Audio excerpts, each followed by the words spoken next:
ਧੰਨ ਧੰਨ ਸ਼੍ਰੀ ਗੁਰੂ ਗ੍ਰੰਥ ਸਾਹਿਬ ਮਹਾਰਾਜ ਜੀ ਦੀ ਅਪਾਰ ਕਿਰਪਾ ਤੇ ਬਖਸ਼ਿਸ਼ ਦੇ ਸਦਕਾ ਸਾਨੂੰ ਸਾਰਿਆਂ ਨੂੰ ਸਤ ਸੰਗੀ ਜਨਾਂ ਦੇ ਰੂਪ ਵਿੱਚ ਗੁਰੂ ਮਹਾਰਾਜ ਦੀ ਬਾਣੀ ਕੀਰਤਨ ਰੂਪ ਵਿੱਚ ਤੇ ਸ਼ਬਦ ਵਿਚਾਰ ਦੇ ਰੂਪ ਵਿੱਚ ਸੁਣਨ ਦਾ ਵਡਭਾਗਾ ਸਮਾਂ ਮਿਲਿਆ ਹੈ। ਗੁਰੂ ਜੀ ਨੇ ਅੱਜ ਜੋ ਸਾਨੂੰ ਸ਼ਬਦ ਵਿਚਾਰ ਦੇ ਲਈ ਦਿੱਤਾ ਹੈ, ਇਹ ਸ਼ਬਦ ਗੁਰੂ ਮਹਾਰਾਜ ਜੀ ਉਹਨਾਂ ਜੀਵਾਂ ਨੂੰ ਧਰਵਾਸ ਦਿੰਦਾ ਹੈ ਜਿਨ੍ਹਾਂ ਨੂੰ ਇਸ ਦੁਨੀਆ ਦੇ ਅੰਦਰ ਬਹੁਤ ਨੀਚਤਾ ਦੇ ਰੂਪ ਵਿੱਚ ਦੇਖਿਆ ਜਾਂਦਾ ਹੈ।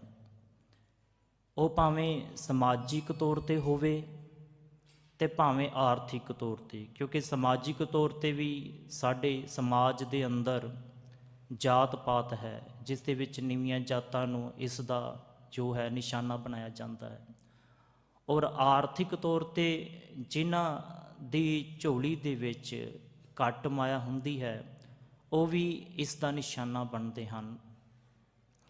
ਤੇ ਤੀਸਰੇ ਨੰਬਰ 'ਤੇ ਜਿਹੜੇ ਜੀਵਾਂ ਨੂੰ ਵਿਕਾਰਾਂ ਨੇ ਕਿਸੇ ਨਾ ਕਿਸੇ ਰੂਪ ਵਿੱਚ ਘੇਰਿਆ ਹੋਇਆ ਹੈ, ਵਿਕਾਰਮਈ ਜ਼ਿੰਦਗੀ ਜਿਉਂਦੇ ਹਨ, ਉਹ ਵੀ ਨੀਚ ਰੂਪ ਵਿੱਚ ਹੀ ਗਿਣੇ ਜਾਂਦੇ ਹਨ ਸਮਾਜ ਵਿੱਚ। ਉਹਨਾਂ ਨੂੰ ਕੋਈ ਵੀ ਇੱਜ਼ਤ, ਕੋਈ ਵੀ ਮਾਣ ਨਹੀਂ ਮਿਲਦਾ।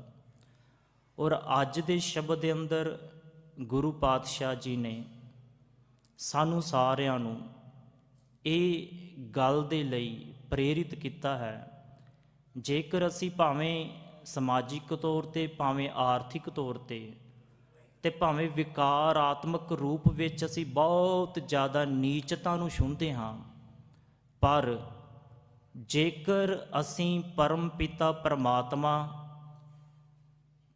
ਤੇ ਉਸ ਅਕਾਲ ਪੁਰਖ ਦੀ ਸਿਮਰਨ ਰੂਪ ਵਿੱਚ, ਬੰਦਗੀ ਰੂਪ ਵਿੱਚ, ਉਹਦਾ ਨਾਮ ਜਪਣ ਦੇ ਰੂਪ ਵਿੱਚ ਉਹਨੂੰ ਯਾਦ ਕਰਨਾ ਸ਼ੁਰੂ ਕਰ ਦਈਏ ਤਾਂ ਸਾਡੇ ਸਾਰੇ ਤਰ੍ਹਾਂ ਦੀਆਂ ਜਿਹੜੀਆਂ ਨੀਚਤਾਵਾਂ ਹਨ ਉਹ ਗੁਰੂ ਪਿਤਾ ਪਰਮ ਪਿਤਾ ਪਰਮਾਤਮਾ ਉਸ ਨੂੰ ਖਤਮ ਕਰ ਦਿੰਦੇ ਹਨ। ਔਰ ਇਸ ਸ਼ਬਦ ਦੀ ਜਿਹੜੀ ਰਹਾਉ ਦੇ ਬੰਦ ਨੂੰ ਆਪਾਂ ਸਰਵਣ ਕਰਾਂਗੇ, ਕਿਉਂਕਿ ਸਾਰਾ ਜਿਹੜਾ ਸ਼ਬਦ ਹੁੰਦਾ ਹੈ ਕੇਂਦਰੀ ਭਾਵ ਉਹ ਰਹਾਉ ਦੇ ਬੰਦ ਵਿੱਚ ਹੁੰਦਾ ਹੈ, ਤੇ ਉਸ ਤੋਂ ਵਿਚਾਰ ਕਰਕੇ ਫਿਰ ਆਪਾਂ ਅਗਲੇ ਬੰਦਾਂ ਦੀ ਵਿਚਾਰ ਕਰਾਂਗੇ। ਦਰਸ਼ਨ ਮੰਗੋ ਦੇਹ ਪਿਆਰੇ, ਤੁਮਰੀ ਸੇਵਾ ਕੌਣ ਕੌਣ ਨਾ ਤਾਰੇ। ਰਹਾਉ। ਗੁਰੂ ਮਹਾਰਾਜ ਨੇ ਰਹਾਉ ਦੇ ਬੰਦ ਦੇ ਅੰਦਰ ਦੋ ਪੰਕਤੀਆਂ ਸਾਨੂੰ ਦਿੱਤੀਆਂ ਹਨ। ਪਹਿਲੀ ਪੰਕਤੀ ਦੇ ਅੰਦਰ ਮਹਾਰਾਜ ਨੇ ਦਰਸ਼ਨ ਮੰਗੋ ਦੇਹ ਪਿਆਰੇ। ਇਸ ਸੰਸਾਰ ਵਿੱਚ ਰਹਿੰਦਿਆਂ ਹੋਇਆਂ ਆਪਣੇ ਪਿਆਰੇ ਦੇ ਕੋਲੋਂ ਜਿਸ ਵਸਤ ਦੀ, ਜਿਸ ਪਦਾਰਥ ਦੀ ਮੰਗ ਕੀਤੀ ਹੈ ਉਹ ਪਰਮ ਪਿਤਾ ਪਰਮਾਤਮਾ ਜਾਂ ਗੁਰਦੇਵ ਪਿਤਾ ਦੇ ਦਰਸ਼ਨ ਦੀ ਕੀਤੀ ਹੈ। ਜਦੋਂ ਅਸੀਂ ਦਰਸ਼ਨ ਸ਼ਬਦ ਨੂੰ ਸਮਝਣਾ ਹੋਵੇ ਤਾਂ ਇਹ ਸੁਣਨ ਨੂੰ ਤਾਂ ਇੱਕ ਅੱਖਾਂ ਦੇ ਨਾਲ ਦੇਖਣ ਵਾਲੇ ਦੇ ਰੂਪ ਵਿੱਚ ਸਮਝ ਆਉਂਦੀ ਹੈ ਕਿ ਕੁਝ ਅੱਖਾਂ ਨਾਲ ਦੇਖਿਆ ਜਾ ਰਿਹਾ ਹੈ, ਉਹਨੂੰ ਦਰਸ਼ਨ ਕਹਿੰਦੇ ਹਾਂ। ਪਰ ਇਹਦੇ ਮਾਇਨੇ ਜੋ ਗੁਰਬਾਣੀ ਨੇ ਜਾਂ ਫਿਰ ਜੋ ਵਿਦਵਾਨਾਂ ਨੇ ਕੀਤੇ ਹਨ ਉਹ ਮਾਇਨੇ ਬੜੇ ਗੰਭੀਰ ਹਨ, ਔਰ ਸਾਨੂੰ ਸੋਚ ਨੂੰ ਸਾਡੀਆਂ ਦੁਨਿਆਵੀ ਅੱਖਾਂ ਤੋਂ ਪਰੇ ਲੈ ਕੇ ਜਾਂਦੇ ਹਨ, ਔਰ ਇਹ ਸੂਰਤ ਤੱਕ ਜਾ ਕੇ ਟਿਕਦੇ ਹਨ ਕਿ ਦਰਸ਼ਨ ਦੇ ਮਾਇਨੇ ਸਿਰਫ ਤੇ ਸਿਰਫ ਬਾਹਰਲੇ ਅੱਖਾਂ ਤੱਕ ਸੀਮਤ ਨਹੀਂ, ਕਿਉਂਕਿ ਅੱਖਾਂ ਨਾਲ ਜੋ ਆਪਾਂ ਦੇਖਦੇ ਹਾਂ ਉਹਨੂੰ ਦੀਦਾਰੇ ਕਿਹਾ ਜਾਂਦਾ, ਜੋ ਦੀਦਿਆਂ ਨਾਲ ਦੇਖਿਆ ਜਾਂਦਾ ਹੈ। ਤੇ ਸਾਡੀਆਂ ਅੱਖਾਂ ਦੇ ਨਾਲ ਜੋ ਅਸੀਂ ਸਾਹਮਣੇ ਦੇਖ ਰਹੇ ਹਾਂ ਪ੍ਰਤੱਖ ਪੰਜ ਭੂਤਕ ਜੋ ਵੀ ਪ੍ਰਪੰਚ ਹੈ ਇਹ ਸਾਡੀਆਂ ਅੱਖਾਂ ਨਾਲ ਦਿਖਾਈ ਦੇ ਰਿਹਾ ਹੈ, ਪਰ ਇਸ ਗੱਲ ਦੀ ਕੋਈ ਵੀ ਤਸੱਲੀ ਨਹੀਂ ਹੈਗੀ ਜੋ ਅਸੀਂ ਅੱਖਾਂ ਨਾਲ ਦੇਖ ਰਹੇ ਹਾਂ ਇਹ ਸੱਚ ਹੋਏਗਾ। ਔਰ ਇੱਥੋਂ ਤੱਕ ਕਿ ਮਹਾਰਾਜ ਨੇ ਬਾਣੀ ਦੇ ਅੰਦਰ ਇਸ ਨੂੰ ਮਿੱਥਿਆ ਵੀ ਕਿਹਾ ਹੈ, ਝੂਠ ਵੀ ਕਿਹਾ ਹੈ। ਇਹਦਾ ਮਤਲਬ ਇਹ ਹੈ ਜੋ ਅਸੀਂ ਬਾਹਰੀ ਰੂਪ ਵਿੱਚ ਆਪਣੀਆਂ ਅੱਖਾਂ ਦੇ ਨਾਲ, ਆਪਣੇ ਦੀਦਿਆਂ ਦੇ ਨਾਲ ਦੇਖਦੇ ਹਾਂ ਇਹਦੇ ਵਿੱਚ ਸਤਤਾ ਨਹੀਂ, ਪਰ ਜੋ ਬਾਹਰੀ ਰੂਪ 'ਚ ਪ੍ਰਗਟ ਹੈ ਉਹਦੇ ਅੰਦਰ ਜੋ ਤੱਤ ਹੈ, ਜੋ ਸੱਚਾਈ ਹੈ, ਜੋ ਹਕੀਕਤ ਹੈ, ਜਦੋਂ ਅਸੀਂ ਉਸ ਨੂੰ ਮੰਨਣ ਲੱਗ ਜਾਂਦੇ ਹਾਂ, ਉਸ ਨੂੰ ਦੇਖਣ ਲੱਗ ਜਾਂਦੇ ਹਾਂ, ਤਾਂ ਉਹ ਦਰਸ਼ਨ ਹੁੰਦਾ ਹੈ। ਕਿ ਜਦੋਂ ਅਸੀਂ ਗੁਰੂ ਨੂੰ ਬਾਹਰੀ ਰੂਪ ਵਿੱਚ ਦੇਖਦੇ ਹਾਂ, ਆਪਣੇ ਦੀਦਿਆਂ ਨਾਲ ਮਹਾਰਾਜ ਦੀ ਬਾਣੀ ਦੇ ਦਰਸ਼ਨ ਦੀਦਾਰੇ ਕਰਦੇ ਹਾਂ, ਸੰਗਤ ਨੂੰ ਮਿਲਦੇ ਹਾਂ, ਸੰਗਤ ਦੇ ਦੀਦਾਰੇ ਕਰਦੇ ਹਾਂ, ਪਰ ਜਦੋਂ ਅਸੀਂ ਅੰਤਰੀ ਭਾਵ ਵਿੱਚ ਉਹਨਾਂ ਦੇ ਅੰਦਰ ਵਸਦੇ ਹੋਏ ਪਰਮ ਪਿਤਾ ਪਰਮਾਤਮਾ ਤੇ ਗੁਰੂ ਜੀ ਦੀ ਬਾਣੀ ਨੂੰ ਪੜ੍ਹਦਿਆਂ ਪੜ੍ਹਦਿਆਂ, ਗੁਰੂ ਦੇ ਸ਼ਬਦ ਨੂੰ ਪੜ੍ਹਦਿਆਂ ਪੜ੍ਹਦਿਆਂ ਸਾਡਾ ਅਹਿਸਾਸ, ਸਾਡਾ ਅਨੁਭਵ ਇੰਨਾ ਡੂੰਘਾ ਹੋ ਜਾਂਦਾ ਹੈ ਕਿ ਸਾਡੀ ਸੁਰਤ ਤੱਤ ਦੇ ਵਿੱਚ ਟਿਕਣ ਲੱਗ ਜਾਂਦੀ ਹੈ ਤੇ ਸੱਚ ਨੂੰ ਪਹਿਚਾਨਣ ਲੱਗ ਜਾਂਦੀ ਹੈ, ਤਾਂ ਉਸ ਨੂੰ ਦਰਸ਼ਨ ਕਿਹਾ ਜਾਂਦਾ ਹੈ। ਇਹ ਦਰਸ਼ਨ ਦੇ ਮਾਇਨੇ, ਕਿਉਂਕਿ ਜਦੋਂ ਇਹਨੂੰ ਫਿਲਾਸਫੀ ਦੇ ਤੌਰ ਤੇ ਦਰਸ਼ਨ ਸ਼ਬਦ ਦੇ ਅਰਥ ਕਰਨੇ ਹੋਣ, ਕਿਉਂਕਿ ਜਿਹੜਾ ਦਰਸ਼ਨ ਵਿਸ਼ਾ ਇਹ ਯੂਨੀਵਰਸਿਟੀਆਂ 'ਚ ਪੜ੍ਹਾਇਆ ਜਾਂਦਾ ਹੈ ਔਰ ਉੱਥੇ ਇਹਦਾ ਅਰਥ ਕੀਤਾ ਜਾਂਦਾ ਹੈ ਕਿ ਗਿਆਨ ਦੀ ਸੋਝੀ ਹੋ ਜਾਣਾ ਜਾਂ ਸੱਚ ਤੱਕ ਪਹੁੰਚ ਜਾਣਾ, ਤੱਤ ਤੱਕ ਪਹੁੰਚ ਜਾਣਾ। ਔਰ ਇਹਨੂੰ ਇੱਕ ਉਦਾਹਰਨ ਦੇ ਨਾਲ ਦੱਸਿਆ ਜਾਂਦਾ ਹੈ। ਕਹਿੰਦੇ ਮੰਨ ਲਓ ਪਾਣੀ ਦਾ ਤਲਾਬ ਹੈ ਔਰ ਪਾਣੀ ਦੇ ਤਲਾਬ ਦੇ ਉੱਪਰ ਕੁਝ ਸਮੇਂ ਬਾਅਦ ਕਾਈ ਜੰਮ ਜਾਂਦੀ ਹੈ ਔਰ ਇਹ ਕਾਈ ਜਿਹੜੀ ਹੈ ਅਗਿਆਨਤਾ ਹੈ। ਜਿਸ ਨੇ ਪਾਣੀ ਪੀਣਾ ਹੈ ਉਹਨੂੰ ਆਪਣੇ ਹੱਥ ਦੇ ਨਾਲ ਇਹ ਕਾਈ ਨੂੰ ਹਟਾਉਣਾ ਪਏਗਾ ਤੇ ਜਦੋਂ ਕਾਈ ਨੂੰ ਹਟਾਏਗਾ ਤਾਂ ਉਹਦੀ ਪਹੁੰਚ ਤੱਤ ਤੱਕ, ਭਾਵ ਪਵਿੱਤਰ ਨਿਰਮਲ ਜਲ ਤੱਕ ਹੋ ਜਾਏਗੀ। ਦਰਸ਼ਨ ਇਸ ਤਰ੍ਹਾਂ ਇਸ ਨੂੰ ਵਿਚਾਰਦਾ ਹੈ ਔਰ ਇਸ ਨੂੰ ਅੰਗਰੇਜ਼ੀ ਦੇ ਵਿੱਚ ਫਿਲਾਸਫੀ ਦੇ ਰੂਪ ਵਿੱਚ ਦੇਖਿਆ ਜਾਂਦਾ, ਫਿਲਾਸਫੀ ਕਿਹਾ ਜਾਂਦਾ, ਫਿਲੋ ਪਲਸ ਸੋਫੀਆ, ਭਾਵ ਜਿਹਦਾ ਗਿਆਨ ਦੇ ਨਾਲ ਪ੍ਰੇਮ ਹੈ, ਜਿਹਦਾ ਸੱਚ ਦੇ ਨਾਲ ਪ੍ਰੇਮ ਹੈ, ਉਹ ਫਿਲੋਸਫਰ ਹੈ, ਉਹ ਫਿਲਾਸਫੀ ਹੈ, ਉਹ ਦਰਸ਼ਨ ਹੈ।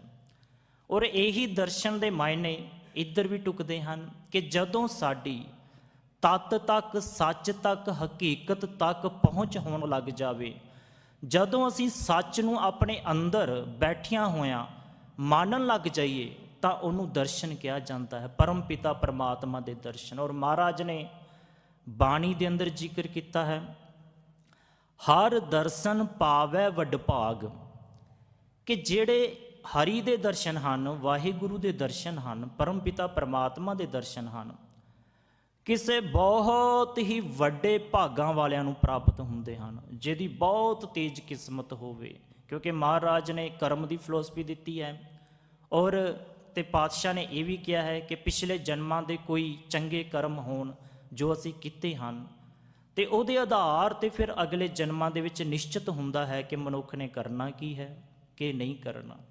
ਔਰ ਇਸ ਕਰਕੇ ਪਾਤਸ਼ਾਹ ਜੀ ਕਹਿੰਦੇ ਨੇ ਹਰ ਦਰਸ਼ਨ ਪਾਵੈ ਵਡਭਾਗ, ਕਿ ਵੱਡੇ ਭਾਗਾਂ ਦੇ ਨਾਲ ਕਿਸੇ ਵਿਰਲੇ, ਕਿਸੇ ਟਾਵੇਂ ਨੂੰ ਉਸ ਪਰਮਾਤਮਾ ਦੇ ਦਰਸ਼ਨ ਮਿਲਦੇ ਹਨ। ਔਰ ਇਸੇ ਸ਼ਬਦ ਦੀ ਦੂਸਰੀ ਪੰਕਤੀ 'ਚ ਕਹਿੰਦੇ ਹਨ, ਗੁਰ ਕੈ ਸ਼ਬਦ ਸੱਚੈ ਬੈਰਾਗ। ਕਹਿੰਦੇ ਜੇਕਰ ਕਿਸੇ ਮਨ ਵਿੱਚ ਇੱਛਾ ਪੈਦਾ ਹੋ ਜਾਵੇ ਕਿ ਮੈਂ ਹਰੀ ਦੇ ਦਰਸ਼ਨ ਪ੍ਰਾਪਤ ਕਰਨੇ ਹਨ, ਤੇ ਫਿਰ ਕਹਿੰਦੇ ਗੁਰ ਕੈ ਸ਼ਬਦ, ਜਦੋਂ ਗੁਰੂ ਦੇ ਸ਼ਬਦ ਦਾ ਕੋਈ ਜੀਵ, ਕੋਈ ਸੁਰਤ ਅਭਿਆਸ ਕਰੇਗੀ, ਆਪਣੇ ਅੰਤਰਾਤਮ ਵਿੱਚ ਟਿਕਾ ਕਰਕੇ, ਮਨ ਨੂੰ ਟਿਕਾ ਕੇ ਸੁਰਤ ਦੇ ਨਾਲ ਉਹਦਾ ਸ਼ਬਦ ਦਾ ਅਭਿਆਸ ਕਰੇਗੀ, ਗੁਰ ਕੈ ਸ਼ਬਦ ਸੱਚੈ ਬੈਰਾਗ। ਤੇ ਨਾਲ ਸ਼ਰਤ ਲਾਤੀ ਕਿ ਜਿਨ੍ਹਾਂ ਨੇ ਸ਼ਬਦ ਦਾ ਅਭਿਆਸੀ ਹੋਣਾ ਹੈ ਉਹਨਾਂ ਨੂੰ ਬੈਰਾਗੀ ਹੋਣਾ ਪਏਗਾ। ਔਰ ਬੈਰਾਗੀ ਕਿਹੜਾ? ਸੱਚਾ ਬੈਰਾਗੀ। ਬੈਰਾਗੀ ਦੇ ਮਾਇਨੇ ਮਹਾਨ ਕੋਸ਼ ਵਿੱਚ ਭਾਈ ਕਾਹਨ ਸਿੰਘ ਨਾਭਾ ਜੀ ਨੇ, ਉਹਨਾਂ ਦਾ ਜਿਹੜਾ ਇੱਕ ਅਰਥ ਮੈਂ ਲੈ ਰਿਹਾ ਜੋ ਇੱਥੇ ਢੁਕਦਾ ਹੈ, ਇੰਦਰੀਆਂ ਨੂੰ ਆਪਣੇ ਅੰਦਰ ਦੀ ਯਾਤਰਾ ਕਰਾਉਣੀ। ਵਿਰਾਗ ਦਾ ਅਰਥ ਹੁੰਦਾ ਜਦੋਂ ਅਸੀਂ ਟਿਕਾ ਵਿੱਚ ਹਾਂ, ਜਦੋਂ ਅਸੀਂ ਬੈਠੇ ਹਾਂ, ਸਾਡੀਆਂ ਜਿਹੜੀਆਂ ਇੰਦਰੀਆਂ ਹਨ, ਅੱਖਾਂ, ਨੱਕ, ਕੰਨ, ਜਿਹੜੀ ਚਮੜੀ ਹੈ, ਇਹ ਅੰਦਰ ਵਾਲੇ ਪਾਸੇ ਤੁਰਨਾ ਸ਼ੁਰੂ ਕਰ ਦੇਣ। ਜਦੋਂ ਅਸੀਂ ਮਹਾਰਾਜ ਦੇ ਕੋਈ ਸ਼ਬਦ ਦਾ ਅਭਿਆਸ ਕਰਨਾ ਹੁੰਦਾ ਹੈ ਬਿਨਾਂ ਕਿਸੇ ਸਾਧਨ ਦੇ, ਗੁਟਕਾ ਸਾਹਿਬ ਤੋਂ, ਤਾਂ ਅਸੀਂ ਕੁਦਰਤੀ ਅੱਖਾਂ ਬੰਦ ਕਰ ਲੈਂਦੇ ਹਾਂ, ਕਿਉਂਕਿ ਸਾਨੂੰ ਅਚੇਤ ਰੂਪ ਵਿੱਚ ਤੇ ਸੁਚੇਤ ਰੂਪ ਵਿੱਚ ਇਸ ਗੱਲ ਦਾ ਅਹਿਸਾਸ ਹੈਗਾ ਕਿ ਜਦੋਂ ਅਸੀਂ ਗੁਰੂ ਦੇ ਸ਼ਬਦ ਨੂੰ ਸੁਣਨਾ ਹੈ ਤਾਂ ਸਾਨੂੰ ਆਪਣੇ ਬਾਹਰਲੇ ਨੇਤਰ ਜਿਹੜੇ ਨੇ ਉਹ ਬੰਦ ਕਰਨੇ ਪੈਣਗੇ। ਗੁਰ ਕੈ ਸ਼ਬਦ ਸੱਚੈ ਬੈਰਾਗ। ਔਰ ਅਗਲੀਆਂ ਦੋ ਪੰਕਤੀਆਂ ਵਿੱਚ ਮਹਾਰਾਜ ਕਹਿੰਦੇ ਹਨ, ਖਟ ਦਰਸ਼ਨ ਵਰਤੈ ਵਰਤਾਰਾ, ਗੁਰ ਕਾ ਦਰਸ਼ਨ ਅਗਮ ਅਪਾਰਾ। ਕਹਿੰਦੇ ਕਿ ਇਸ ਸੰਸਾਰ ਦੇ ਵਿੱਚ ਖਟ ਦਰਸ਼ਨ ਦਾ ਵਰਤਾਰਾ ਵਾਪਰ ਰਿਹਾ ਹੈ। ਖਟ ਦਾ ਅਰਥ ਹੁੰਦਾ ਛੇ, ਔਰ ਦਰਸ਼ਨ ਇੱਕ ਅਰਥ ਆਪਾਂ ਵਿਚਾਰ ਲਿਆ, ਔਰ ਇਹਦਾ ਦੂਸਰਾ ਅਰਥ ਹੈ ਸ਼ਾਸਤਰ। ਕਿਉਂਕਿ ਸਨਾਤਨ ਧਰਮ ਦੇ ਵਿੱਚ 6 ਸਕੂਲ ਜਿਹੜੇ 6 ਸਕੂਲ ਆਫ ਫਿਲੋਸਫੀ ਨੇ, ਸਾਂਖ, ਨਿਆਏ, ਵਿਸ਼ੇਸ਼ਕ ਯੋਗ, ਪੂਰਵ ਮੀਮਾਂਸਾ, ਉੱਤਰ ਮੀਮਾਂਸਾ। ਅਤੇ ਮਹਾਰਾਜ ਕਹਿੰਦੇ ਇਹਨਾਂ 6 ਸਕੂਲਾਂ ਦਾ, ਇਹਨਾਂ 6 ਸ਼ਾਸਤਰਾਂ ਦਾ ਸਾਰੇ ਸੰਸਾਰ ਵਿੱਚ ਵਰਤਾਰਾ ਚੱਲ ਰਿਹਾ। ਹੁਣ ਇਹਦੇ ਅਰਥ ਹੋਰ ਜੇ ਡੀਪਲੀ ਸਮਝਣੇ ਹੋਣ ਤਾਂ ਆਪਾਂ ਇਹਨੂੰ ਇੱਦਾਂ ਕਹਿ ਸਕਦੇ ਹਾਂ ਕਿ ਜਿਹੜੇ ਦਰਸ਼ਨਾਂ ਦੀ ਇਹ ਖਾਸੀਅਤ ਹੈ, ਉਹਦੇ ਵਿੱਚ ਸਵਾਲ ਜਵਾਬ ਨੇ, ਪਰ ਕਿਸੇ ਨਤੀਜੇ ਤੱਕ ਬੰਦੇ ਨੂੰ ਨਹੀਂ ਲੈ ਕੇ ਜਾਂਦੇ। ਬੰਦਾ ਉਲਝ ਜਾਂਦਾ ਹੈ, ਕਿਉਂਕਿ ਜਦੋਂ ਦਰਸ਼ਨ ਲਿਖੇ ਗਏ ਔਰ ਤੋਂ ਬਾਅਦ ਉਹਨਾਂ 'ਤੇ ਹਜ਼ਾਰਾਂ ਹੀ ਕਿਤਾਬਾਂ ਲਿਖੀਆਂ ਗਈਆਂ ਉਹਨੂੰ ਸਮਝਣ ਦੇ ਲਈ, ਔਰ ਉਹਦੇ ਪ੍ਰਤੀ ਦੁਵਿਧਾਵਾਂ ਪੈਦਾ ਹੋਈਆਂ। ਪਰ ਤੇ ਮਹਾਰਾਜ ਕਹਿੰਦੇ ਇਸੇ ਤਰ੍ਹਾਂ ਇਹ ਸੰਸਾਰ ਦੇ ਵਿੱਚ ਖਟ ਦਰਸ਼ਨ ਵਰਤਾਰਾ ਚੱਲ ਰਿਹਾ ਕਿ ਬੰਦੇ ਧਾਰਮਿਕ ਗ੍ਰੰਥ ਪੜ੍ਹਦੇ ਹਨ ਅਤੇ ਪੜ੍ਹਨ ਤੋਂ ਬਾਅਦ ਉਹਦੇ ਮੂਲ ਨੂੰ ਨਹੀਂ ਸਮਝਦੇ, ਉਹਦੇ ਮੂਲ ਤੋਂ ਵਾਂਝੇ ਰਹਿ ਜਾਂਦੇ ਹਨ। ਜੋ ਧਰਮ ਗ੍ਰੰਥ ਜਾਂ ਸ਼੍ਰੀ ਗੁਰੂ ਗ੍ਰੰਥ ਸਾਹਿਬ ਮਹਾਰਾਜ ਜੀ ਜਾਂ ਹੋਰ ਧਰਮ ਗ੍ਰੰਥ ਜੋ ਬੰਦੇ ਨੂੰ ਤੱਤ ਤੱਕ ਪਹੁੰਚਾਉਣਾ ਚਾਹੁੰਦੇ ਹਨ, ਵੇਦਾਂ ਮੈਂ ਨਾਮ ਉਤਮ ਸੁਣਿਆ ਨਹੀਂ ਫਿਰੈ ਜੋ ਬੇਤਾਲਿਆ, ਕਿ ਜੋ ਤੱਤ ਤੱਕ ਮਹਾਰਾਜ ਜਾਂ ਹੋਰ ਧਾਰਮਿਕ ਪੁਰਖ ਜੀਵ ਨੂੰ ਪਹੁੰਚਾਉਣਾ ਚਾਹੁੰਦੇ ਹਨ, ਬੰਦਾ ਉੱਥੇ ਨਹੀਂ ਪਹੁੰਚਦਾ। ਸਗੋਂ ਕੀ ਹੁੰਦਾ ਹੈ, ਕਲੈਸ਼ ਹੁੰਦਾ ਹੈ। ਜਦੋਂ ਕਿਸੇ ਨੂੰ ਥੋੜ੍ਹੀ ਜਿਹੀ ਕਿਸੇ ਚੀਜ਼ ਦੀ, ਕਿਸੇ ਵਸਤ ਦੀ, ਕਿਸੇ ਧਰਮ ਗ੍ਰੰਥ ਦੀ ਸਮਝ ਆਉਂਦੀ ਹੈ, ਉਹ ਉਸ ਸਿਧਾਂਤ ਨੂੰ ਵਾਦ ਵਿਵਾਦ ਦੇ ਲਈ ਵਰਤਦਾ ਹੈ। ਜਦੋਂ ਆਪਾਂ ਦੇਖਦੇ ਹਾਂ ਸੰਸਾਰ ਦੇ ਵਿੱਚ, ਸਮਾਜ ਦੇ ਵਿੱਚ ਖਲਾਰਾ ਪਿਆ ਹੋਇਆ ਹੈ, ਜਿਹੜੇ ਧਾਰਮਿਕ ਪੁਰਸ਼ ਹਨ ਉਹ ਵੀ ਵਾਦ ਅਤੇ ਸੰਵਾਦ ਵਿੱਚ ਹਨ, ਤਾਂ ਮਹਾਰਾਜ ਕਹਿੰਦੇ ਖਟ ਦਰਸ਼ਨ ਵਰਤੈ ਵਰਤਾਰਾ, ਕਿ ਜਿਨ੍ਹਾਂ ਨੂੰ ਥੋੜ੍ਹੀ ਜਿਹੀ ਵੀ ਧਾਰਮਿਕ ਗ੍ਰੰਥ ਦੀ ਸੋਝੀ ਆ ਗਈ, ਉਹਨਾਂ ਨੇ ਆਪਣੀ ਸਵੈ ਪੜਚੋਲ ਦੀ ਜਗ੍ਹਾ ਬਾਹਰਲੇ ਲੋਕਾਂ ਦੀ ਪੜਚੋਲ ਕਰਨੀ ਸ਼ੁਰੂ ਕਰਤੀ। ਮਰ ਗੁਰੂ ਕਾ ਦਰਸ਼ਨ ਅਗਮ ਅਪਾਰਾ। ਪਰ ਜਿਹੜਾ ਗੁਰੂ ਦਾ ਦਰਸ਼ਨ ਹੈ ਇਹ ਅਗਮ ਅਪਾਰਾ ਹੈ। ਇਹ ਸ਼ਬਦ ਦੇ ਅਭਿਆਸ ਨਾਲ ਇਹਦੀ ਸੋਝੀ ਹੁੰਦੀ ਹੈ ਅਤੇ ਸ਼ਬਦ ਦੇ ਅਭਿਆਸ ਨਾਲ ਬੰਦਾ ਇਸ ਨੂੰ ਸਮਝਦਾ ਹੈ। ਔਰ ਮਹਾਰਾਜ ਦਾ ਇੱਕ ਹੋਰ ਫਰਮਾਨ ਹੈ, ਕਹਿੰਦੇ ਕਿ ਰੈਨ ਦਿਨਸ ਰਹਿ ਇੱਕ ਰੰਗਾ, ਪ੍ਰਭ ਕੋ ਜਾਣੈ ਸਦ ਹੀ ਸੰਗਾ, ਠਾਕੁਰ ਨਾਮ ਕੀਓ ਉਨ ਵਰਤਨ, ਤ੍ਰਿਪਤ ਅਘਾਵਨ ਹਰ ਕੈ ਦਰਸ਼ਨ। ਹੁਣ ਕਹਿੰਦੇ ਹਰ ਦੇ ਦਰਸ਼ਨ ਵਾਲਾ, ਜਿਹਨੂੰ ਪ੍ਰਮਾਤਮਾ ਦਾ ਦਰਸ਼ਨ ਹੋਏਗਾ, ਉਹਦੇ ਲੱਛਣ ਦੱਸਦੇ ਕਿ ਕਿੱਦਾਂ ਦਾ ਜੀਵ ਹੋਏਗਾ, ਕਿ ਜਿਹਨੂੰ ਪਰਮ ਪਿਤਾ ਪਰਮਾਤਮਾ ਦੇ ਨਾਲ ਮੇਲ ਹੋਇਆ, ਜਿਹਨੇ ਦਰਸ਼ਨ ਕਰ ਲਏ, ਜਿਹੜਾ ਦਾਅਵਾ ਕਰਦਾ ਕਿ ਮੈਨੂੰ ਦਰਸ਼ਨ ਹੋ ਗਏ ਨੇ, ਉਹਦੇ ਵਿੱਚ 3-4 ਗੱਲਾਂ ਹੋਣਗੀਆਂ। ਪਹਿਲਾਂ ਹਰੀ ਦੇ ਨਾਮ ਵਿੱਚ ਰੰਗਿਆ ਰਹੇਗਾ, ਠਾਕੁਰ ਦਾ ਨਾਮ ਹਮੇਸ਼ਾ ਉਹਦੇ ਮੂੰਹ ਤੇ ਰਹੇਗਾ, ਵਾਹਿਗੁਰੂ ਦਾ, ਪ੍ਰਮਾਤਮਾ ਦਾ ਸਿਮਰਨ ਦਾ ਨਾਮ ਰਹੇਗਾ, ਅਤੇ ਪ੍ਰਮਾਤਮਾ ਉਹਨੂੰ ਹਮੇਸ਼ਾ ਆਪਣੇ ਨੇੜੇ ਮਹਿਸੂਸ ਹੋਏਗਾ। ਕਿ ਕਿਉਂਕਿ ਆਪਾਂ ਜਦੋਂ ਆਮ ਦੁਨੀਆ ਵਿੱਚ ਵਿਚਰਦੇ ਹਾਂ, ਸੰਸਾਰ ਵਿੱਚ ਰਹਿੰਦੇ ਹਾਂ, ਸਾਨੂੰ ਕਦੀ ਵੀ ਪ੍ਰਮਾਤਮਾ ਦਾ ਅਹਿਸਾਸ ਨਹੀਂ ਹੁੰਦਾ, ਕਿਉਂਕਿ ਦਰਸ਼ਨ ਤੋਂ ਵਾਂਝੇ ਹਾਂ। ਅਤੇ ਜਿਹਨੂੰ ਦਰਸ਼ਨ ਹੋ ਜਾਵੇ ਪਰਮ ਪਿਤਾ ਪਰਮਾਤਮਾ ਦਾ, ਉਹ ਫਿਰ ਕੋਈ ਦੁਨਿਆਵੀ ਤੌਰ 'ਤੇ ਗਲਤੀ ਵੀ ਨਹੀਂ ਕਰਦਾ, ਕਿਉਂਕਿ ਉਹਦੇ ਮਨ 'ਚ ਡਰ ਹੈ, ਉਹਦੇ ਮਨ 'ਚ ਪੈ। ਅਤੇ ਅਖੀਰਲੀ ਪੰਕਤੀ 'ਚ ਕਹਿੰਦੇ ਤ੍ਰਿਪਤ। ਤ੍ਰਿਪਤ ਦਾ ਅਰਥ ਹੁੰਦਾ ਹੈ ਰੱਜ ਜਾਣਾ, ਜਿਹੜਾ ਬੰਦਾ ਪੂਰੀ ਤਰ੍ਹਾਂ ਸੰਤੋਖਿਆ ਗਿਆ। ਅਘਾਵਨ, ਔਰ ਅਘਾਵਨ ਦਾ ਅਰਥ ਜਿਹੜਾ ਕੀਤਾ ਗਿਆ ਹੈ ਉਹਦਾ ਨੱਕ ਤੱਕ ਰੱਜ ਜਾਣਾ। ਔਰ ਦੋਨਾਂ ਸ਼ਬਦਾਂ ਦੇ ਅਰਥ ਬਹੁਤ ਸਮਾਨ ਨੇ, ਪਰ 2 ਵਾਰੀ ਵਰਤਿਆ ਮਾਰ। ਤ੍ਰਿਪਤ ਅਘਾਵਨ ਹਰ ਕੈ ਦਰਸ਼ਨ, ਕਿ ਜਿਨ੍ਹਾਂ ਨੂੰ ਹਰੀ ਦਾ ਦਰਸ਼ਨ ਹੋ ਜਾਏਗਾ ਉਹ ਪੂਰਨ ਤੌਰ 'ਤੇ ਰੱਜੇ ਹੋਏ ਹੋਣਗੇ। ਇਹ ਨਹੀਂ ਹੋਏਗਾ ਕਿ ਉਹਨਾਂ ਦੀ ਕੋਈ ਤ੍ਰਿਸ਼ਨਾ, ਉਹਨਾਂ ਦੇ ਕੋਈ ਅੰਦਰ ਵਿਕਾਰ, ਕੋਈ ਹੋਰ ਤਰ੍ਹਾਂ ਦੀ ਭੁੱਖ ਜਾਂ ਹੋਏਗੀ, ਉਹ ਰੱਜੇ ਹੋਣਗੇ ਪੂਰੀ ਤਰ੍ਹਾਂ।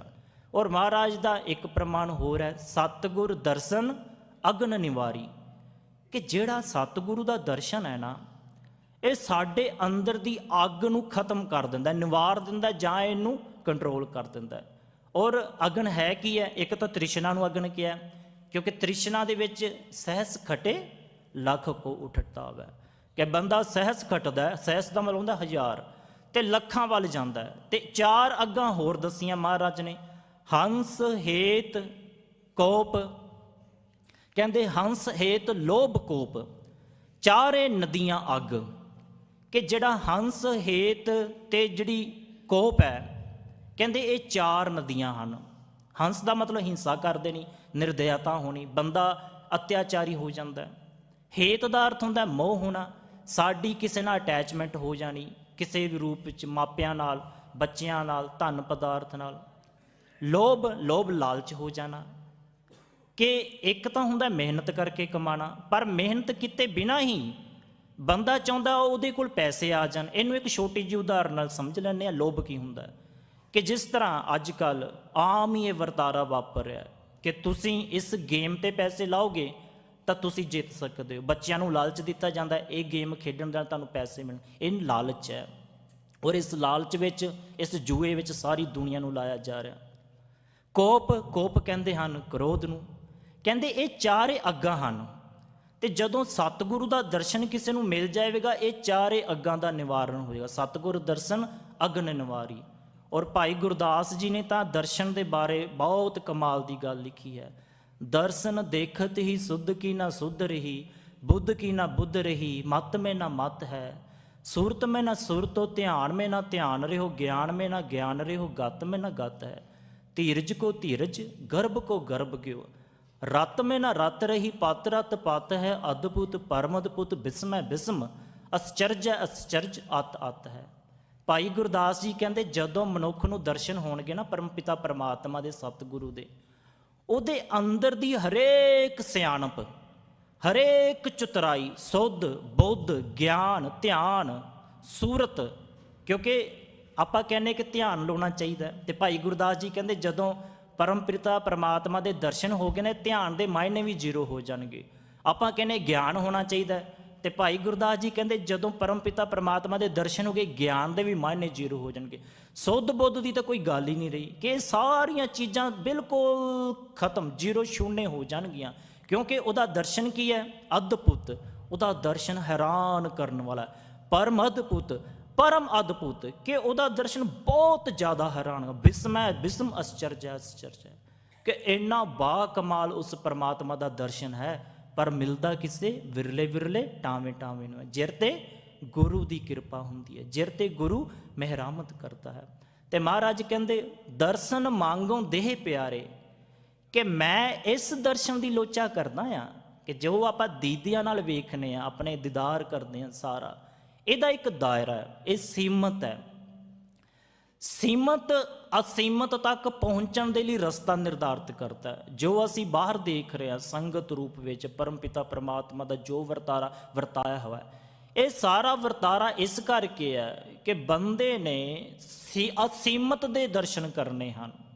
ਤੇ ਅਗਲੀ ਪੰਕਤੀ 'ਚ ਕਹਿੰਦੇ ਤੁਮਰੀ ਸੇਵਾ ਕੌਣ ਕੌਣ ਨਾ ਤਾਰੇ, ਕਹਿੰਦੇ ਜਿਨ੍ਹਾਂ ਜਿਨ੍ਹਾਂ ਨੂੰ ਦੁਨੀਆ ਵਿੱਚ ਦਰਸ਼ਨ ਹੋਏ ਵਾਹਿਗੁਰੂ ਦੇ, ਉਹ ਬੰਦਿਆਂ ਦੀ ਗਿਣਤੀ ਬਹੁਤ ਜ਼ਿਆਦਾ। ਤੁਮਰੀ ਸੇਵਾ, ਸੇਵਾ ਦੇ ਦੋ ਮਾਇਨੇ ਨਿਕਲਦੇ ਨੇ। ਇੱਕ ਤਾਂ ਸੇਵਾ ਦਾ ਅਰਥ ਹੁੰਦਾ ਹੈ ਜੋ ਸ਼ਬਦੀ ਅਰਥ ਹੈ, ਆਪਾਂ ਜੋ ਹੱਥਾਂ ਦੇ ਨਾਲ ਕਰਦੇ ਹਾਂ। ਗੁਰੂ ਘਰ ਦੇ ਵਿੱਚ ਝਾੜੂ ਪੋਚਾ ਵੀ ਹੋ ਸਕਦਾ, ਗੁਰੂ ਘਰ ਵਿੱਚ ਬਰਤਨ ਧੋਣੇ ਵੀ ਹੋ ਸਕਦੇ ਨੇ, ਹੋਰ ਦੁਨੀਆ ਦੇ ਵਿੱਚ ਜਿੱਥੇ ਵੀ ਕੋਈ ਮੌਕਾ ਮਿਲਦਾ ਹੱਥਾਂ ਨਾਲ ਕੀਤੀ ਜਾਣ ਵਾਲੀ ਸੇਵਾ। ਔਰ ਦੂਸਰਾ ਸੇਵਾ ਦਾ ਅਰਥ ਹੈ ਸਿਮਰਨ ਕਰਨਾ, ਬੰਦਗੀ ਕਰਨਾ। ਤੇ ਮਹਾਰਾਜ ਪੰਚਮ ਪਾਤਸ਼ਾਹ ਜੀ ਕਹਿੰਦੇ ਤੁਮਰੀ ਸੇਵਾ, ਤੁਹਾਡੇ ਸਿਮਰਨ ਦੇ ਕਰਕੇ ਕੌਣ ਕੌਣ ਨਾ ਤਾਰੇ, ਕਿਹਨੂੰ ਕਿਹਨੂੰ ਨਹੀਂ ਤਾਰਿਆ। ਇਸ ਦੁਨੀਆ 'ਚ ਬੇਅੰਤ ਲੋਕਾਂ ਨੂੰ ਪਰਮ ਪਿਤਾ ਪਰਮਾਤਮਾ ਦੀ ਸੇਵਾ ਦੇ ਕਰਕੇ, ਵਾਹਿਗੁਰੂ ਦੇ ਸਿਮਰਨ ਕਰਕੇ ਤਰ ਗਏ। ਔਰ ਜੇਕਰ ਉਹਨਾਂ ਦਾ ਆਪਾਂ ਹਿਸਾਬ ਕਿਤਾਬ ਲਾਣਾ ਹੋਵੇ ਤਾਂ ਮਹਾਰਾਜ ਦੀ ਬਾਣੀ ਦੇ ਰੈਫਰੈਂਸ ਨਾਲ ਇਹ ਗੱਲਾਂ ਸਮਝੀਆਂ ਜਾ ਸਕਦੀਆਂ।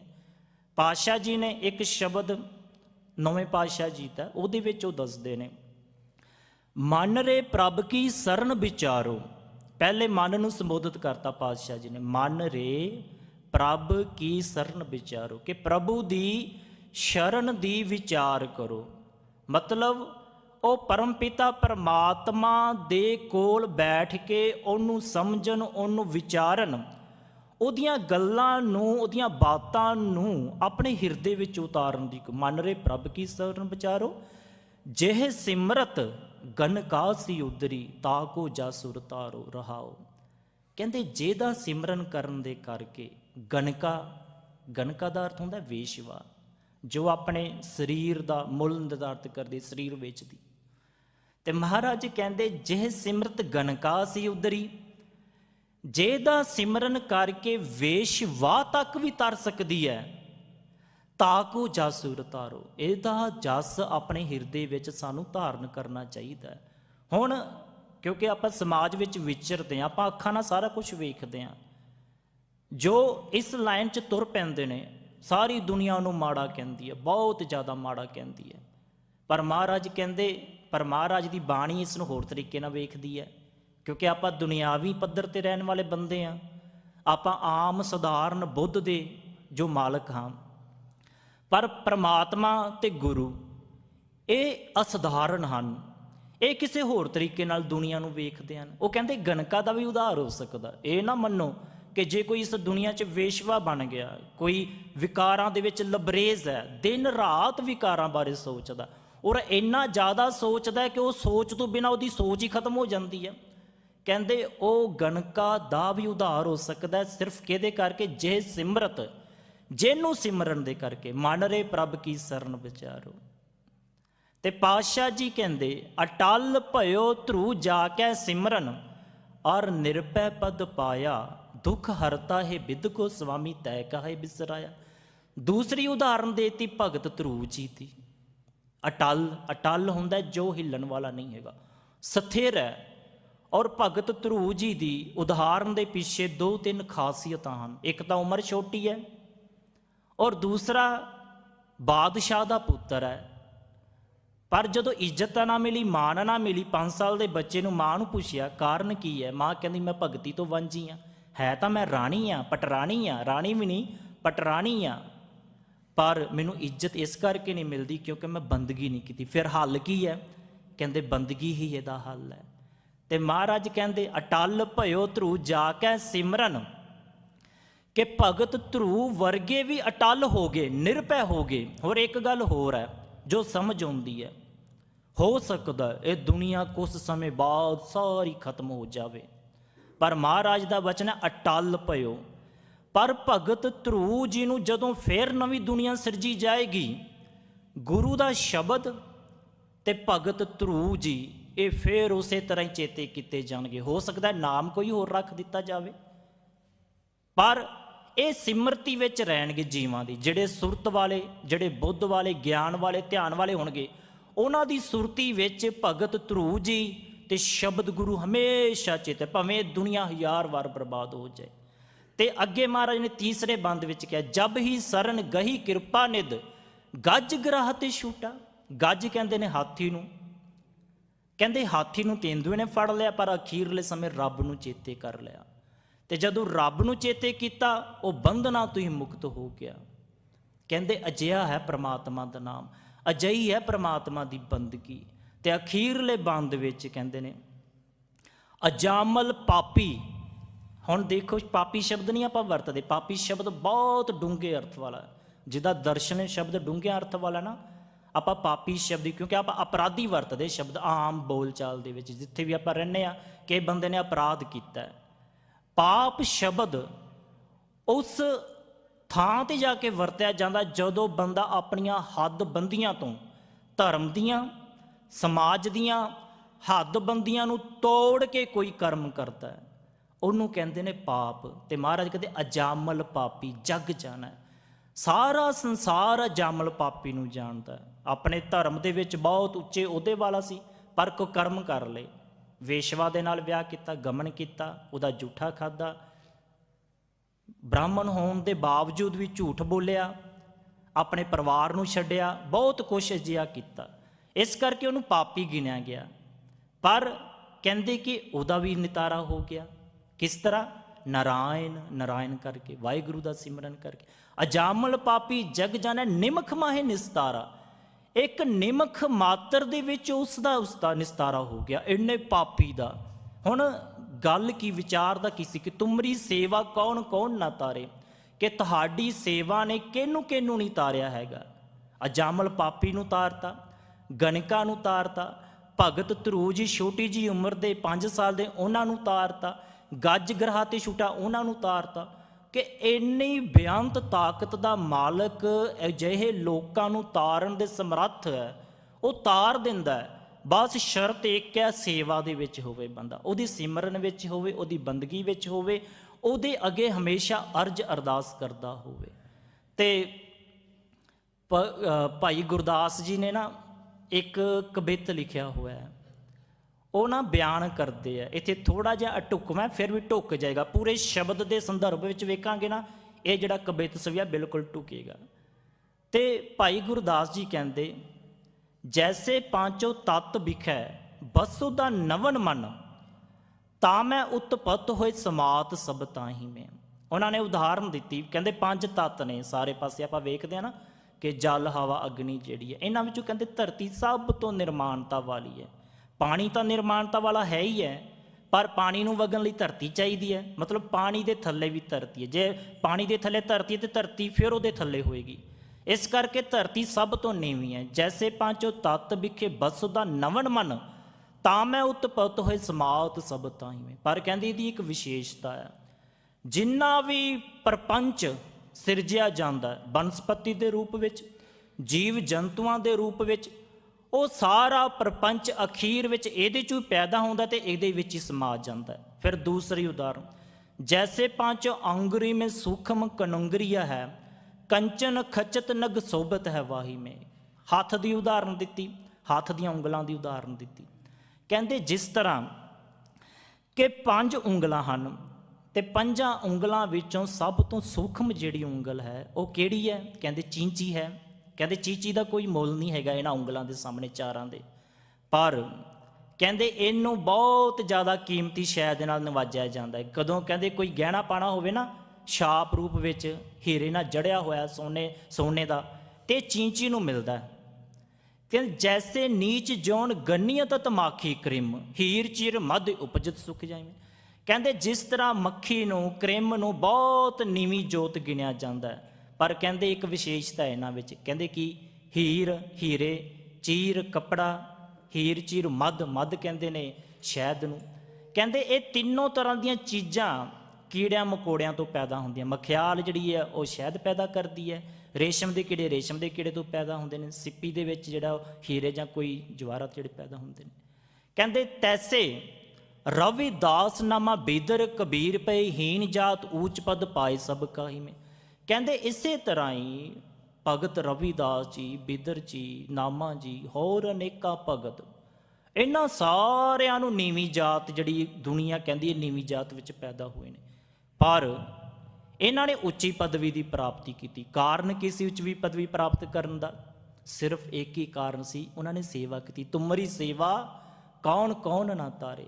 ਕਿਉਂਕਿ ਉਹਨਾਂ ਨੇ ਪਰਮ ਪਿਤਾ ਪਰਮਾਤਮਾ ਦੀ, ਵਾਹਿਗੁਰੂ ਦਾ ਸਿਮਰਨ ਕੀਤਾ, ਵਾਹਿਗੁਰੂ ਦੀ ਬੰਦਗੀ ਕੀਤੀ, ਔਰ ਇੰਨੀ ਜ਼ਿਆਦਾ ਬੰਦਗੀ ਕੀਤੀ ਕਿ ਸੱਚੇ ਵਿਰਾਗ ਦੇ ਵਿੱਚ ਉਤਰ ਕੇ ਆਪਣੀਆਂ ਇੰਦਰੀਆਂ ਨੂੰ ਅੰਦਰ ਦੀ ਯਾਤਰਾ ਕਰਾਈ, ਅੰਦਰ ਆਪਣੀ ਸਥਿਰਤਾ ਦੇ ਵਿੱਚ, ਆਪਣੇ ਟਿਕਾ ਦੇ ਵਿੱਚ ਲੈ ਕੇ, ਜਿਹਦਾ ਨਤੀਜਾ ਇਹ ਨਿਕਲਿਆ ਕਿ ਪਰਮ ਪਿਤਾ ਪਰਮਾਤਮਾ ਨੇ ਉਹਨਾਂ ਨੂੰ ਬਹੁਤ ਉੱਚੀ ਪਦਵੀ ਨਾਲ ਨਿਵਾਜਿਆ।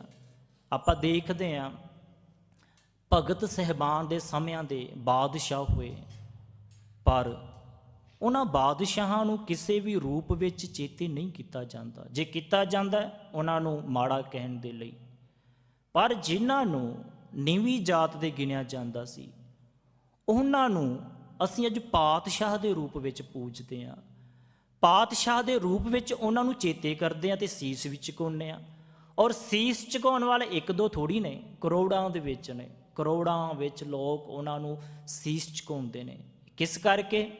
ਕਿਉਂਕਿ ਤੁਮਰੀ ਸੇਵਾ ਕੌਣ? ਉਹਨਾਂ ਨੇ ਪਰਮਾਤਮਾ ਦਾ ਸਿਮਰਨ ਕੀਤਾ, ਵਾਹਿਗੁਰੂ ਨੂੰ ਚੇਤੇ ਕੀਤਾ, ਔਰ ਵਾਹਿਗੁਰੂ ਨੇ ਇਸ ਰੂਪ ਵਿੱਚ ਚੇਤੇ ਕੀਤਾ ਕਿ ਉਹਨਾਂ ਦੇ ਅੰਦਰ ਤੱਕ ਜਿਹੜੇ ਉਹ ਪੂਰੀ ਤਰ੍ਹਾਂ ਭਿੱਜ ਗਏ।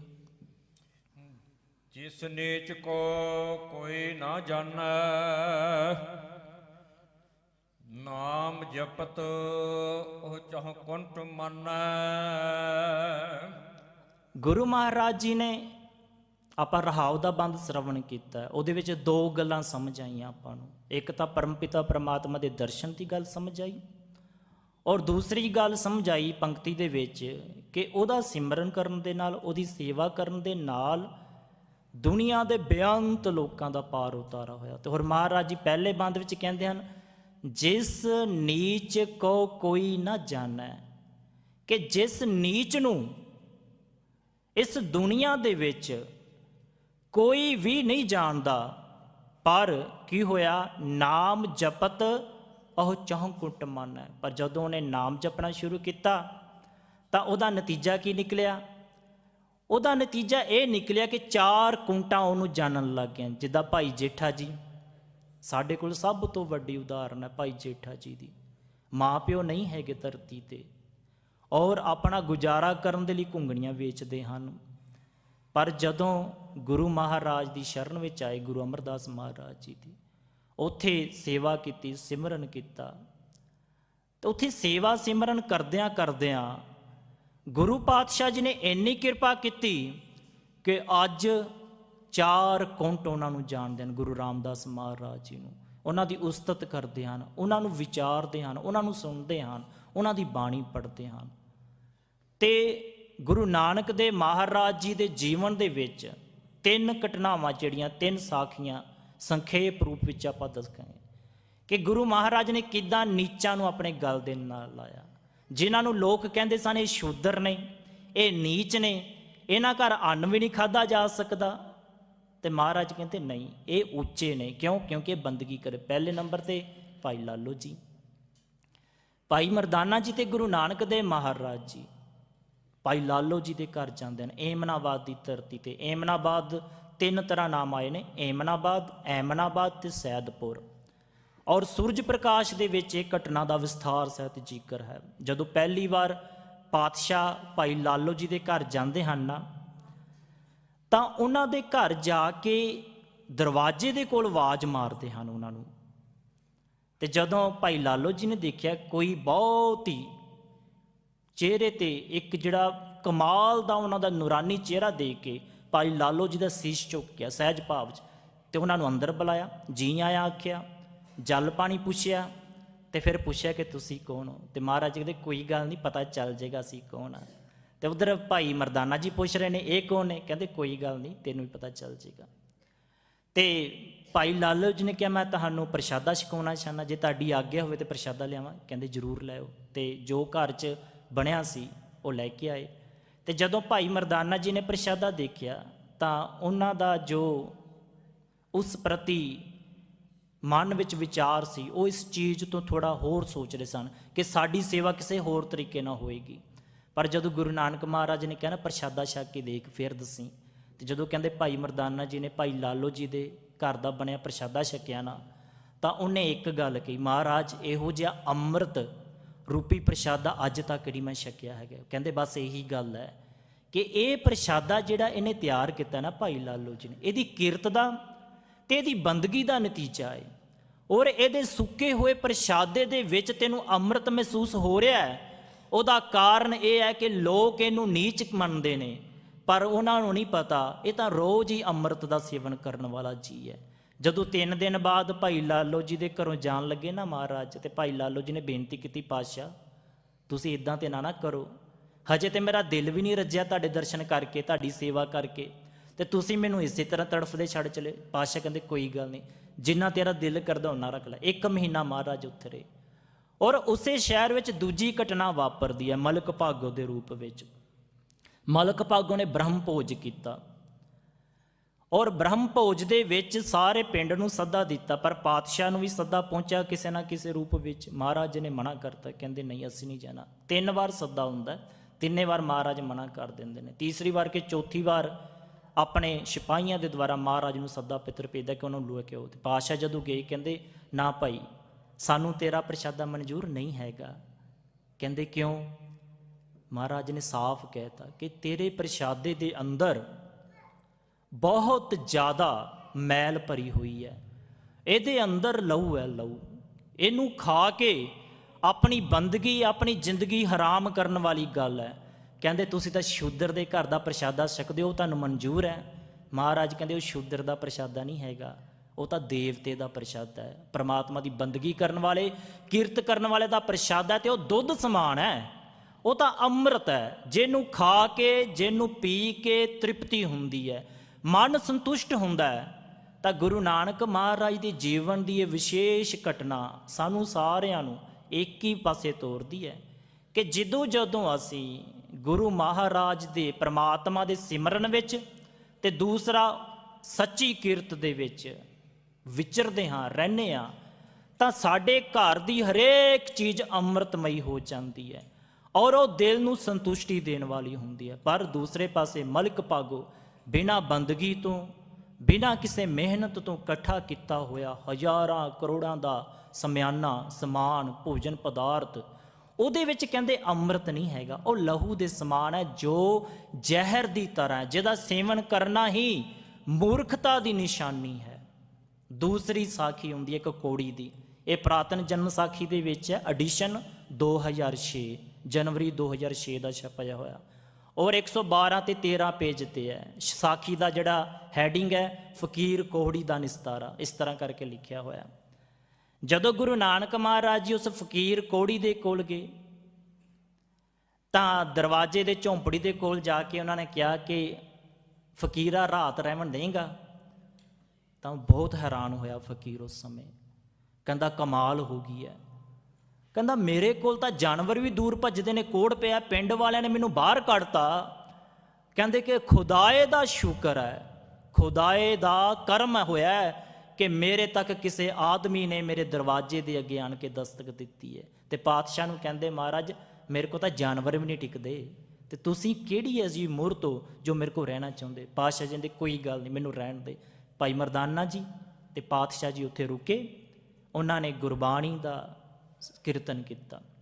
ਲਗਾਤਾਰ ਉਹਨੇ ਦਿਨ ਉੱਥੇ ਰਹੇ ਜਿੰਨੀ ਦੇਰ ਤੱਕ ਉਹ ਕੋੜੀ ਦਾ ਨਿਸਤਾਰਾ ਨਹੀਂ ਹੋ ਗਿਆ, ਜਿੰਨੀ ਦੇਰ ਤੱਕ ਉਹ ਕੋੜੀ ਦਾ ਕੋੜ ਦੂਰ ਨਹੀਂ ਹੋ ਗਿਆ। ਜਦੋਂ ਕੋੜ ਦੂਰ ਹੋ ਗਿਆ ਤੇ ਜਨਮ ਸਾਖੀ ਕਹਿੰਦੀ ਹੈ ਕਿ ਉਹ ਰੱਬ ਰੱਬ ਜਪਣ ਲੱਗ ਗਿਆ। ਜੀ ਜਿਹੜਾ ਸੀ ਹੈ ਤਾਂ ਪਹਿਲਾਂ ਹੀ ਫਕੀਰ ਸੀ, ਪਰ ਉਹਦਾ ਯਕੀਨ ਹੋਰ ਨਿਸ਼ਚੇ ਵਾਲਾ ਹੋ ਗਿਆ। ਦੋਨੋਂ ਸਾਖੀਆਂ ਵਿੱਚ ਭਾਈ ਲਾਲੋ ਜੀ ਰੱਬ ਦੀ ਬੰਦਗੀ ਕਰਨ ਵਾਲੇ ਹਨ, ਪਰ ਦੁਨੀਆ ਦੀ ਨਿਗਾਹ ਵਿੱਚ ਉਹ ਨੀਚ ਹਨ। ਸ਼ੂਦਰ ਦੇ ਕਰਕੇ, ਉਹਨਾਂ ਦੀ ਜਾਤ ਕਰਕੇ, ਉਹਨਾਂ ਦੀ ਕਿਰਤ ਕਰਕੇ ਲੋਕ ਉਹਨਾਂ ਨੂੰ ਉੱਚਾ ਨਹੀਂ ਮੰਨਦੇ, ਪਰ ਮਲਕ ਭਾਗੋ ਨੂੰ ਉੱਚਾ ਮੰਨਦੇ ਨੇ।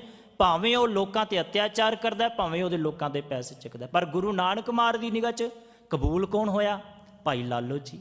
ਔਰ ਭਾਈ ਲਾਲੋ ਜੀ ਦਾ ਨਾਮ ਗੁਰਬਾਣੀ ਦੇ ਵਿੱਚ ਜੈਸੀ ਮੈਂ ਆਵੈ ਖਸਮ ਕੀ ਬਾਣੀ ਤੈਸੜਾ ਕਰੀ ਗਿਆਨ ਵੇ ਲਾਲੋ, 7 ਵਾਰ ਨਾਮ ਭਾਈ ਲਾਲੋ ਜੀ ਦਾ ਜਿਹੜਾ ਉਹ ਜ਼ਿਕਰ ਕੀਤਾ ਗਿਆ ਔਰ ਇਹ ਬਹੁਤ ਵੱਡੀ ਇਤਿਹਾਸਕ ਘਟਨਾ ਹੈ। ਦੂਸਰਾ ਨਿਸਤਾਰਕ ਤਾਂ ਕੋੜੀ ਦਾ ਹੈ, ਫਕੀਰ ਹੈ, ਰੱਬ ਦੀ ਬੰਦਗੀ ਕਰਦਾ ਹੈ, ਸਰੀਰ ਨੂੰ ਕੋੜ ਪੈ ਗਿਆ ਤੇ ਲੋਕਾਂ ਨੇ ਫਟਕਾਰ ਦਿੱਤਾ, ਕਹਿੰਦੇ ਤੂੰ ਸਾਡੇ ਪਿੰਡ ਦੇ ਕਾਬਲ ਨਹੀਂ ਹੈਗਾ, ਤੈਨੂੰ ਬਾਹਰ ਰਹਿਣਾ ਪਏਗਾ।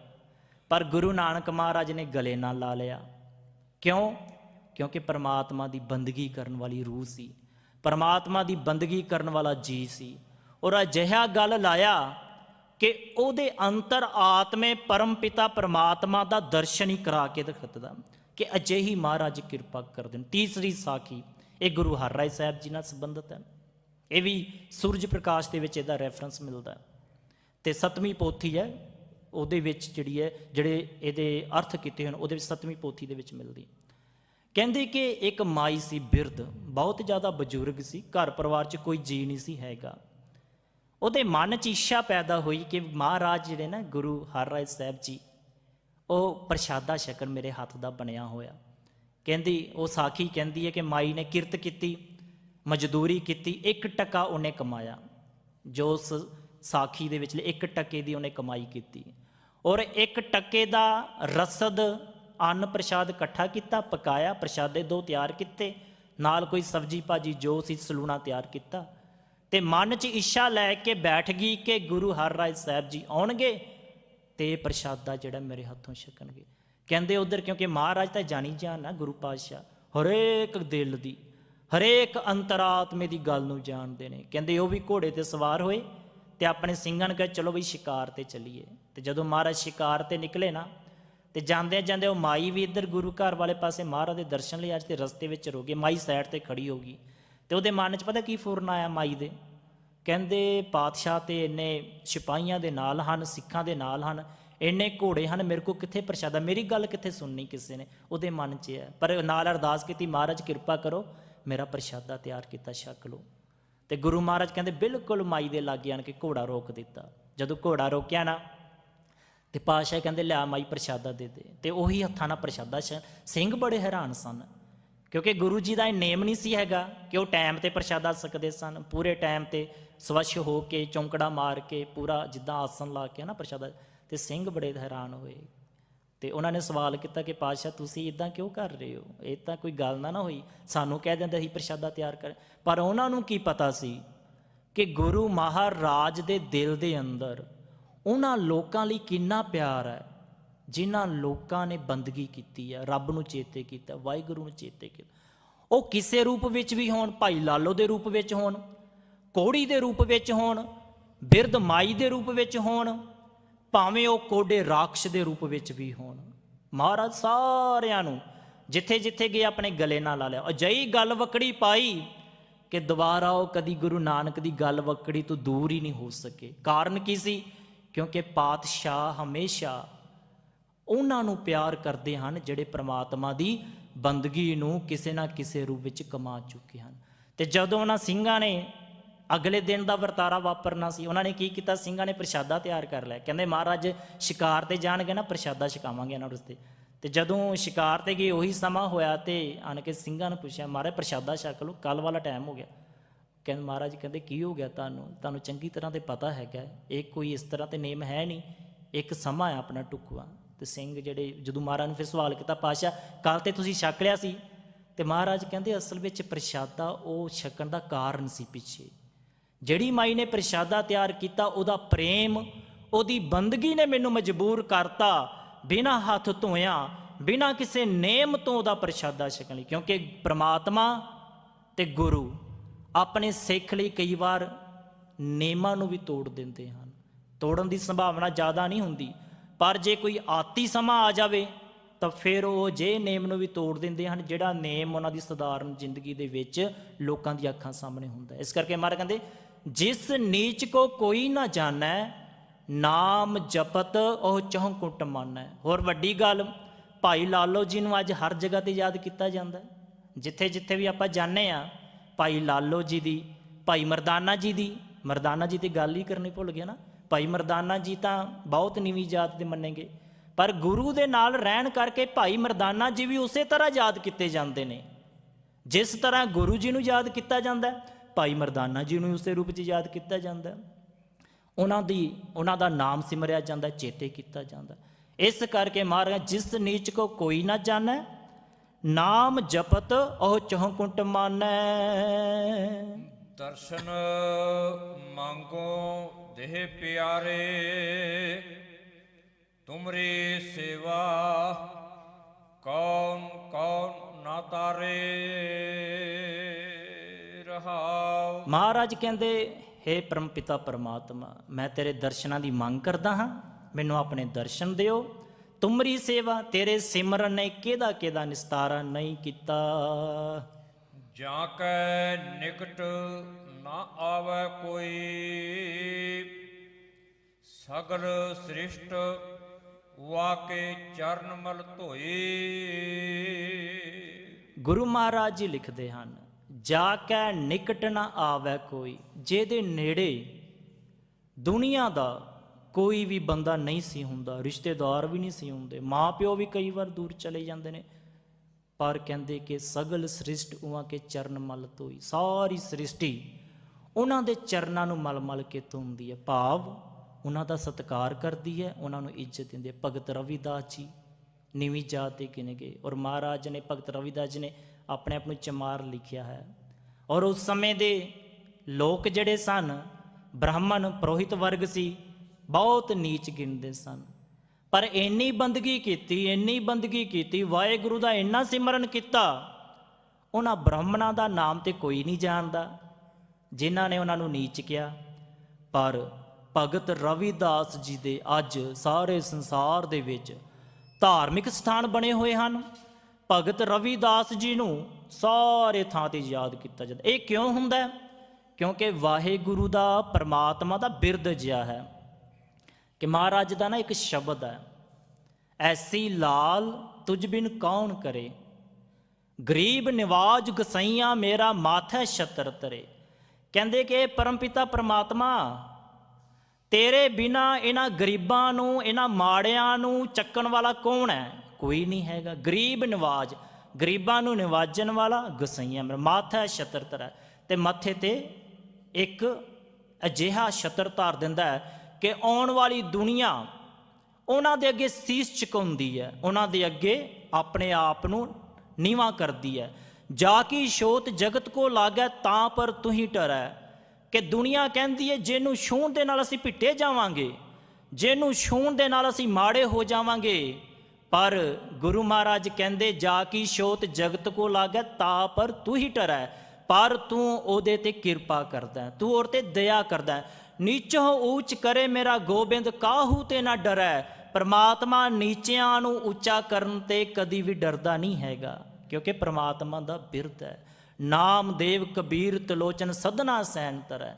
ਕਹਿੰਦੇ ਭਗਤ ਨਾਮਦੇਵ ਜੀ ਸ਼ਿੰਬਾ, ਭਗਤ ਕਬੀਰ ਜੀ ਜੁਲਾਹਾ, ਭਗਤ ਰਵਿਦਾਸ ਜੀ ਬੀਦਰ, ਹੋਰ ਪਤਾ ਨਹੀਂ ਕਿੰਨੇ ਭਗਤ ਜਿਨ੍ਹਾਂ ਨੂੰ ਲੋਕਾਂ ਨੇ ਨੀਵਾਂ ਕਿਹਾ, ਔਰ ਕਹਿੰਦੇ ਕਿ ਅਸੀਂ ਤੁਹਾਡੇ ਕੋਲ ਆਵਾਂਗੇ, ਤੁਹਾਡੀ ਛੂਹ ਲੱਗਣ ਦੇ ਨਾਲ ਅਸੀਂ ਪਿੱਟੇ ਜਾਵਾਂਗੇ।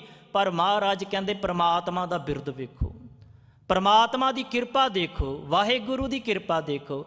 ਉਹਨੇ ਸਾਰਿਆਂ ਦੇ ਸਿਰ ਦਾ ਖਸਮ ਬਣਾ ਕੇ ਬਿਠਾਤਾ।